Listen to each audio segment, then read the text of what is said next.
مجہول کے بارے میں آج سماعت کریں گے۔ مجہول یعنی وہ راوی کہ جس کے احوال ہمیں پتہ نہ، چونکہ حدیث صحیح کے لیے ضروری ہے کہ راوی عادل ہو، ضابط ہو، لیکن ایک شخص کے احوال ہی ہمیں پتہ نہیں تو کیسے اس کے بارے میں حکم لگایا جائے گا کہ یہ ضابط ہے یا عادل ہے؟ تو اس لیے جہاں حدیث صحیح کی اور دیگر ابحاث کی جاتی ہیں وہاں یہ بھی بحث کی جاتی ہے۔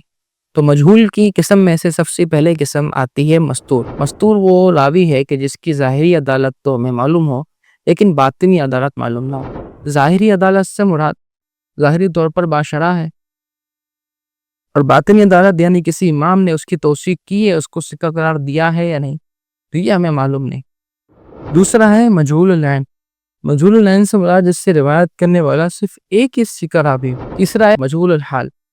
مجہول الحال یہ وہ راوی ہے کہ جس کی ظاہری و باطنی عدالت کچھ بھی ہمیں معلوم نہ ہو۔ تو یہ 3 قسمیں بنی ہیں۔ پہلی قسم کے بارے میں جمہور کا موقف یہ ہے کہ یہ مقبول ہے، اور جو آخری 2 قسمیں ہیں تو جمہور کا موقف یہ ہے کہ یہ 2 آخری مقبول نہیں ہیں بلکہ یہ سبب ضعف بنے گی۔ اس کے بعد ہے ناسخ و منسوخ۔ ناسخ و منسوخ نسخ کہتے ہیں رفع و تعلق حکم شرعی دلیل شرعی متاخر عنہ، ایک دلیل شرعی کی مدت کو دوسرے دلیل سے اٹھا دینا۔ اب یہ نسخ قرآن میں بھی ہوتا ہے، احادیث میں بھی ہوتا ہے۔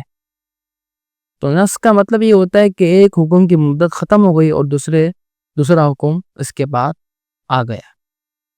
نسخ کا پتہ کیسے چلے گا؟ تو 3 صورتیں ہو سکتی ہیں۔ ایک یہ ہے کہ خود حدیث پاک کے اندر نبی پاک علیہ السلام نے خود بیان فرما دیا ہو کہ یہ حکم منسوخ ہو گیا۔ اس کی مثال ہے رسول اللہ صلی اللہ علیہ وسلم نے ارشاد فرمایا کنت نہیتکم عن زیارت القبور، کہ میں تمہیں قبروں کی زیارت سے منع کیا کرتا تھا، فزوروہا، اب تم قبر کی زیارت کرو۔ تو یہاں خود آپ علیہ السلام نے ارشاد فرمایا کہ میں تمہیں منع کرتا تھا لیکن اب کیا کرو؟ تو ناسخ و منسوخ کی تعین ہو گئی۔ دوسرا صحابی بیان کر دے، اس کی مثال حضرت جابر رضی اللہ تعالی عنہ نے ارشاد فرمایا کان آخر الامرین من رسول اللہ صلی اللہ علیہ وسلم ترک الوضوء مما مست النار، نبی پاک علیہ السلام کے آخر کاموں میں سے ایک کام یہ تھا کہ آگ سے پکی ہوئی چیز سے وضو نہ کرنا۔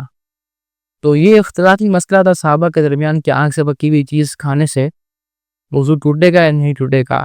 تو حضرت جابر نے فرما دیا کہ آپ علیہ السلام کا آخری عمل یہ تھا کہ اس سے وضو نہیں ٹوٹے گا۔